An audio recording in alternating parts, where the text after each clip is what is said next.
नमस्कार श्रोते हो, दीपक रेगे कथाकथन चॅनलवर तुम्ही ऐकताय जगन्नाथ शिंदे लिखित ढाण्या ही कादंबरी. आज 11वा भाग श्रोते हो आपण या कादंबरीचा ऐकणार आहोत. 10व्या भागात श्रोते हो आपण बघितलं की शशिकला आणि सूर्यराव हे दोघे रत्नागिरीला आले. त्यांना तिथे भिकाऱ्याच्या वेशात पाटेकर भेटले. पाटेकरांनी आपली सुटका गणीच्या ताब्यातनं ऑलरेडी करून घेतलेली होती आणि मग सूर्यराव आणि शशिकला त्या हॉटेलवर गेले आणि त्यांनी जॉनचीही गणीच्या ताब्यातनं सुटका केली. आणि जॉन आता त्या त्रिकुटाला सर्व काही सांगणार आहे आणि तिकडे तोपर्यंत सूर्यजीरावांनी आपलं लक्ष निवडणुकीवर केंद्रित करायचं ठरवलं आहे. स्वच्छ शुद्ध वागायचं ठरवलं आहे आणि निवडणूक जिंकल्यानंतर ये रे माझ्या मागल्या असं त्यांच्या मनात आहे. ऐकूयात नेमकं काय घडतंय 11व्या भागात. संभाजीरावांनी आता आपलं लक्ष प्रचारसभांवर केंद्रित केलेलं होतं, पण प्रचारसभांना लोकांची म्हणावी तशी गर्दी होत नव्हती. कार्यकर्ते तोंड लपवत होते. विरोधकांच्या सभा गाजत होत्या. वृत्तपत्रातून संभाजीरावांच्या भ्रष्टाचाराच्या भानगडी क्रमशः प्रसिद्ध होत होत्या, आकडेवारींसकट आणि पुराव्यांसकट. त्यामुळे संभाजीरावांचा प्रचार म्हणजे विनोद ठरत होता. काय करावं त्यानं समजेनासं झालं होतं. ऑफिसमधली गुप्त कागदपत्रं पेपरपर्यंत जातात कशी हेच समजत नव्हतं.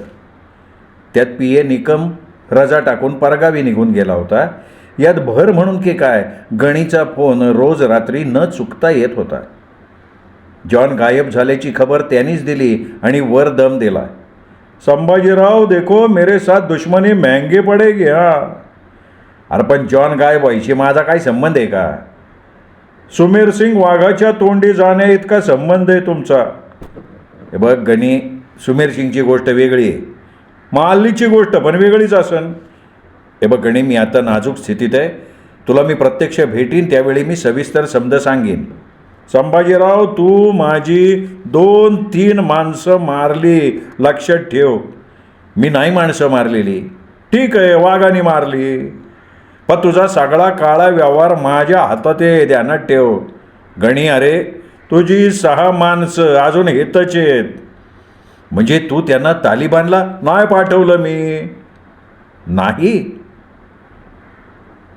याचा अर्थ तू तुझ्या मृत्यूला जवळ बाळगलाय.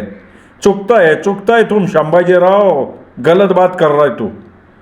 ती 6 माणसं माझ्या नाही, तुझ्या गळ्याचा फास आहे. त्याला पुरावा?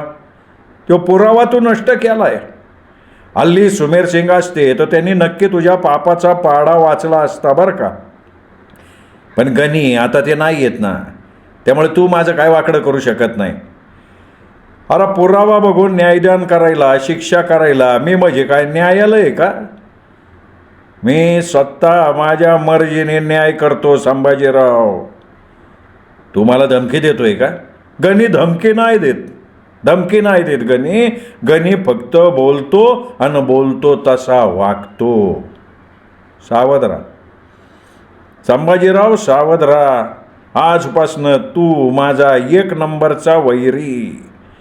तुला मारल्याशिवाय मला चैन नाही पाडायचा. आता सावध राहा. गणीने फोन खाली ठेवून दिला. संभाजीरावांचं अवसान गळालं. त्यांना माहिती होतं गणी क्रूर आहे, गणी दगाबाज आहे, गणीचं बळ फार मोठं आहे. देशात आणि परदेशात काळ्या धंद्यात त्याचा सहभाग आहे. त्याच्याकडे गुंड बदमाशांची फौजच्या फौज आहे. तो मनात आणेल तर भर दिवसा संभाजीरावांची कत्तल भर चौकात करू शकतो. संभाजीरावांनी गणीला फोन लावण्याचा प्रयत्न केला पण फोन लागला नाही. पुन्हा प्रयत्न करूनही तो लागला नाही. त्यावेळी संभाजीरावांनी निर्णय घेतला, आपण आत्ताच्या आत्ता गणीकडे जायचं. संभाजीराव तयारीला लागले तोच फोन खणखणला. संभाजीरावांनी ओळखलं एवढ्या रात्री फोन म्हणजे गणीच असणार. बोल गणी. मी गणी नाही साहेब. मग कोण आहे तू? साहेब मी अल्ली तू? संभाजीरावांना आश्चर्याचा धक्का बसला. हां साहेब. अरे एवढे दिवस तू आता कुठं? साहेब मी जीवाच्या भीतीने दडून बसलो होतो साहेब. आत्ता कुठून बोलतोय रे तू? मी महाबळेश्वरातून.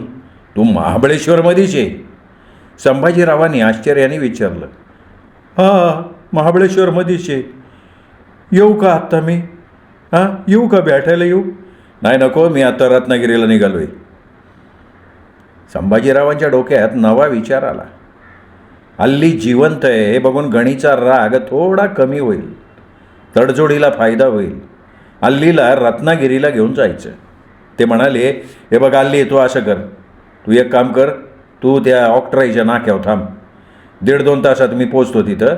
आपण दोघं जायचं रत्नागिरीला. ठीक आहे, जा. असं म्हणून अल्लीने फोन बंद करून टाकला. त्याच्या शेजारी असलेला मारत्या खुश झाला.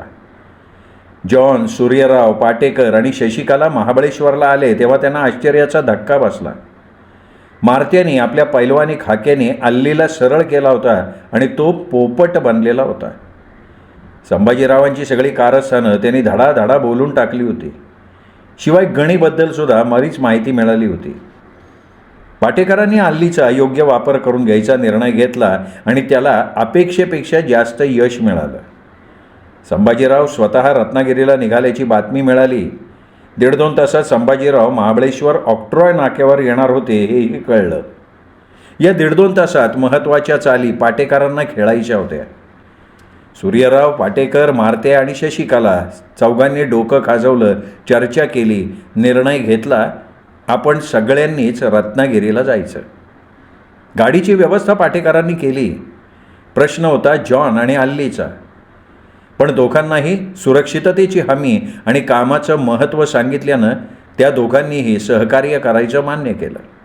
असं शक्यतो होत नाही, पण गणी आणि संभाजीराव धोकादायक, अमानुष आणि नरभक्षक आहेत हे त्यांनी अनुभवलेलं होतं, पाहिलेलं होतं आणि हे सगळे जीवावर उदार होऊन आता त्याच्याशी संघर्ष करायला निघाले होते. अशा चांगल्या कामात आपलाही वाटा असावा या हेतूनं अल्ली आणि जॉननी सहकार्य करायचं मान्य केलं. सूर्यराव, शशिकला, पाटेकर, मारत्या, जॉन आणि अल्ली अशी 6 माणसं आता मोहिमेवर निघाली. हे बघा, आपण सगळ्यांनी सांगितल्याप्रमाणे आपापली जबाबदारी चोख पाळायची आहे. थोडी जरी चूक झाली तरी घोटाळा व्हायची शक्यता आहे बरं. पाटेकर सगळ्यांना सूचना देत होते. संभाजीराव महाबळेश्वरला ऑक्ट्रॉय नाक्यावरनं उतारायला लागतील. आपण त्यापूर्वी आपापल्या जागा घ्यायच्या आहेत. आलंय लक्षात? सगळ्यांनी तयारी दर्शवली. महाबळेश्वरपासून 5 किलोमीटर अंतरावर घाटात अवघड वळणावर पाटेकरांनी गाडी थांबवली. सर्वांनी भराभरा जागा घेतल्या. पाटेकरांनी बरोबर रस्त्याच्या मध्यावर गाडी उभी केली. कोणतंही वाहन पुढे मागे जाऊ शकणार नाही अशा बेताने त्यांनी आपली गाडी लावली. मुद्दामून त्यांनी गाडीचं बॉनेट खोललं आणि गाडी बिघडली आहे असा फार्स करत ते उभे राहिले. गाडीत अल्ली आणि शशिकाला बसून होते. सूर्यरावांनी कड्यावर जागा पकडली होती तर जॉन कठड्याच्या पाठीमागे हातात दगड घेऊन बसला होता. मारत्या गाडीच्या आड होता. त्यांनी अर्धा तास संभाजीरावांच्या गाडीची वाट बघितली. गाडी आली. गाडी जवळ येताच पाटेकरांनी गाडी दुरुस्तीचा फार्स तंतोतंत वाठवला. संभाजीरावांचा ड्रायव्हर खाली उतरला. अरे भाऊ, गाडी बाजूला घे की. तर कशी घेणार? इंजिन खराब झाले. मग त्याला आम्ही काय करणार? ढकल गाडी, घे बाजूला, चल. मला एकट्याला गाडी थोडीच ढकलता येणार आहे का? मी करतो की तुला मदत, चल. अहो, 2 माणसांचं काम नाही आहे हे. गाडीत माणसं आहेत ना, ते दोघं आजारी येतो. तुझ्या गाडीत कोण कोण आहे? अहो, ते अध्यक्ष आहेत. ते थोडंच असलं काम करणार आहेत. मग राहा बसून गाडीत तुझ्या, मी तरी काय करू त्याला? तसा संभाजीरावांचा ड्रायव्हर तणतणत संभाजीरावांच्या जवळ गेला. संभाजीरावांच्या अंगाची लाई झाली. ते शिव्या घालतच आले. कोण आहे रे तू? हा, कोण आहे? तुझ्या बापाने अशी गाडी लावली का? रस्त्यात उभी करतोय गाडी तू? हा, कोण आहे तू?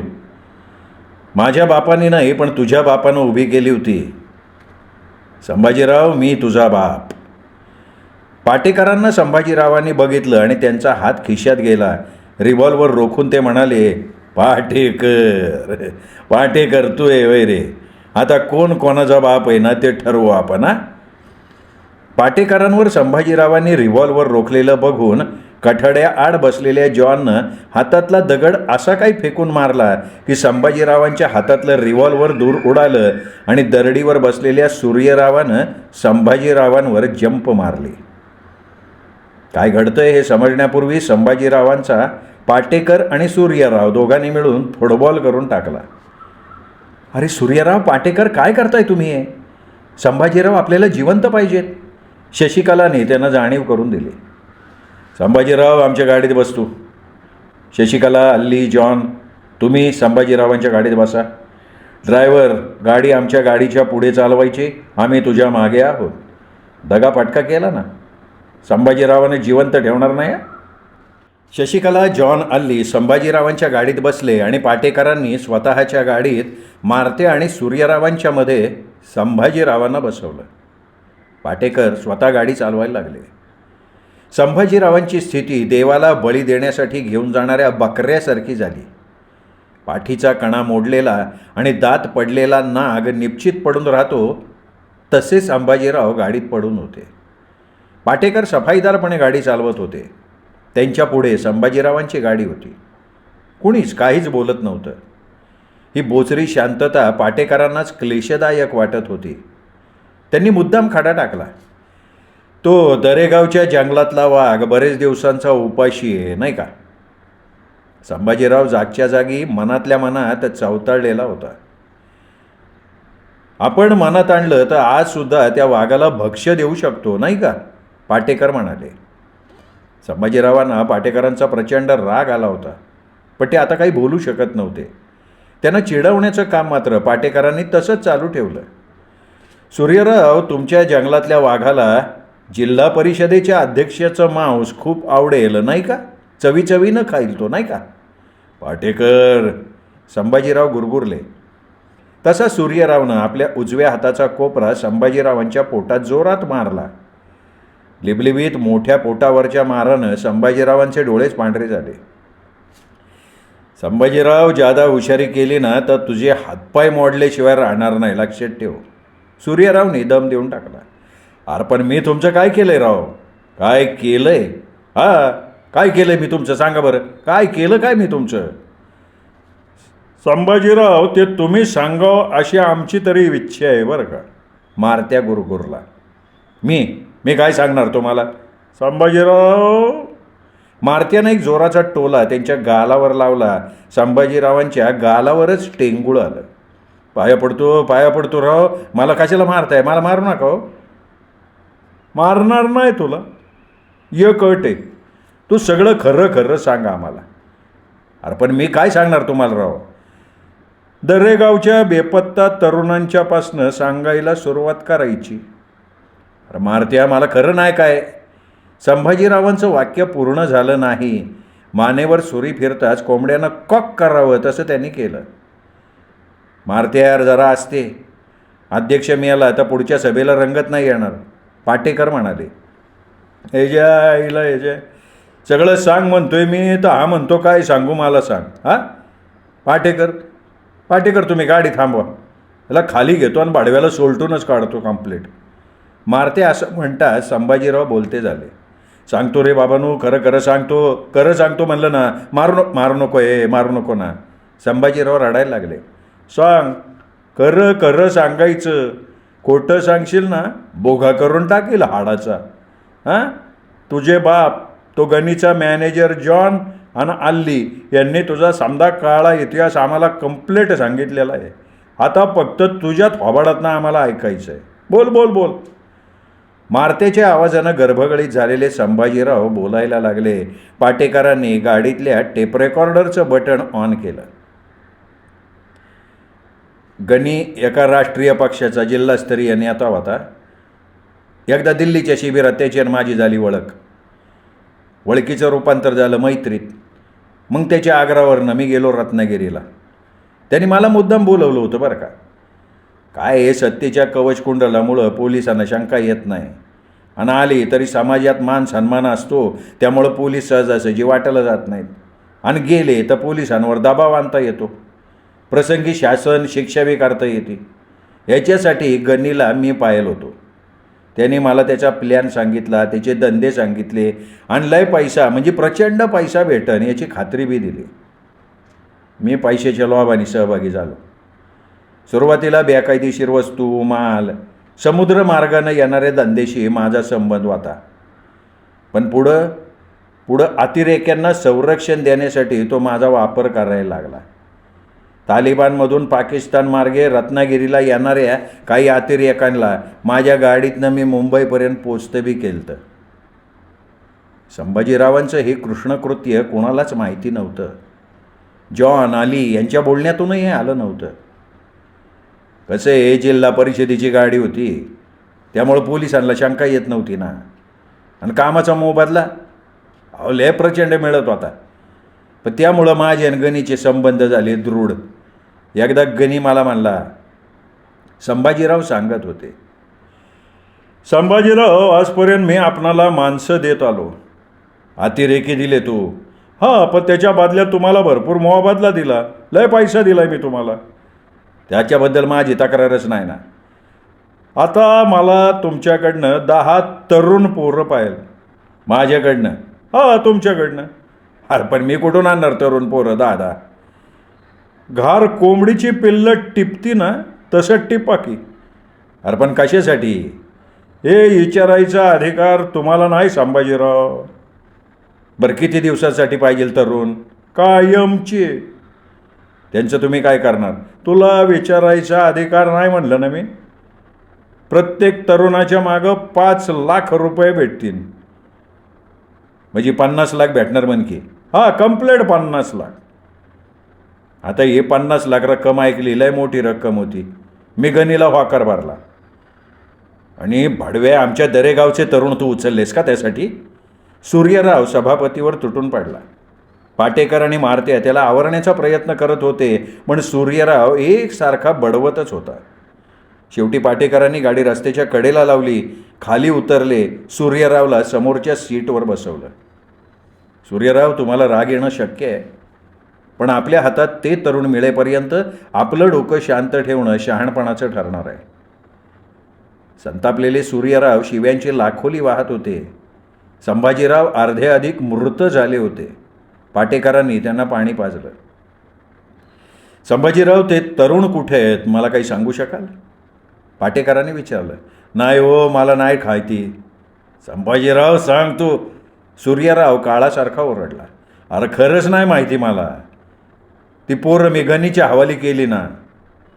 संभाजीराव, ते तरुण मला मिळाले नाहीत तर मी तुझ्या शरीराचे तुकडे तुकडे करीन, लक्षात ठेव. सूर्यराव खवळलेलाच होता. शेवटी मारते आणि पाटेकरांनी सूर्यरावांना शांत केलं. सूर्यराव, संभाजीरावांच्या कृष्णकृत्यांचे पाढे खूप मोठे आहेत. त्यांना आत्ताच मारून आपण वाचणार आहोत का? माझ्याशी यांनी गद्दारी केली तरी मी शांत आहे की नाही? आणि या संभाजीरावांनी साताऱ्यात युवकांच्या मेळाव्यात घेतलेले बळी मी बघितलेत की. मारत्या दात ओठ खात म्हणाला. साहेबराव कदमांना याचं खरं रूप समजलं ना, ते बी ह्याला जित्ता नाही ठेवायचे, लक्षात घ्या. म्हणजे तुम्ही सगळे मिळून मला जीव मारणार का काय? संभाजीराव थरथर कापायला लागले. अरे तुकडे तुकडे करून हाणणार तुला, आधी हाल हाल करून मारणार तुला, देतो त्याच वाघाच्या तोंडात. मारत्या असं बोलला तसे पाटेकर भडकले.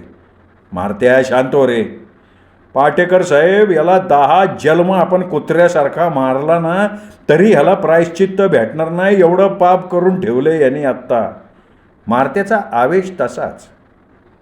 हे बघ मारत्या, तरीही आपण त्यांना मारणार नाही. पाटेकर, हो मी बोलतोय ते बरोबर आहे. संभाजीरावांना कोणीही हात लावणार नाही. पाटेकर, तुझं डोकं ठिकाणावर आहे करावं. सूर्यराव भडकला. सूर्यराव, संभाजीरावांना प्लीज हात लावायचा नाही आहे. कोण आडवा येतो मला मी बघतो आता. असं म्हणून सूर्यरावानं संभाजीरावाचं नरडच धरलं. तशी पाटेकरांनी परत गाडी उभी केली, खाली उतरले. मारा मारा मारा, सगळेजणं त्यांच्यावर तुटून पडा. मारत्या, घाल घाल, लाद घाल संभाजीरावांना. आणि सूर्यराव, तू पकड नरडं, आवळते नरडं, मरू दे की त्यांना, होऊ द्या तुमचं तरी समाधान. संभाजीराव मेले की तुमचा कार्यभार संपला. फिरा परत, आनंदोत्सव साजरा करा गावी जाऊन. सूर्यराव, तुम्हाला तुमचा भाऊ नको आहे, ती 5 पोरं नको आहेत, तो गणी नको आहे. तुम्हाला फक्त संभाजीराव हवे होते, ते सापडलेत. आता मारा त्यांना आणि मोहीम यशस्वी झाली म्हणून नाचा आनंदात. सूर्यरावांच्या हाताची पकड ढिली पडली. मारत्या खाली उतरला, म्हणाला, साहेब चुकलं आमचं. नाही, तुमचंच डोकं तेवढं गरम आहे, तुमचंच रक्त तेवढं गरम आहे. करा ना, तुमच्या मनाला येईल ते तुम्ही करा बाबांनो.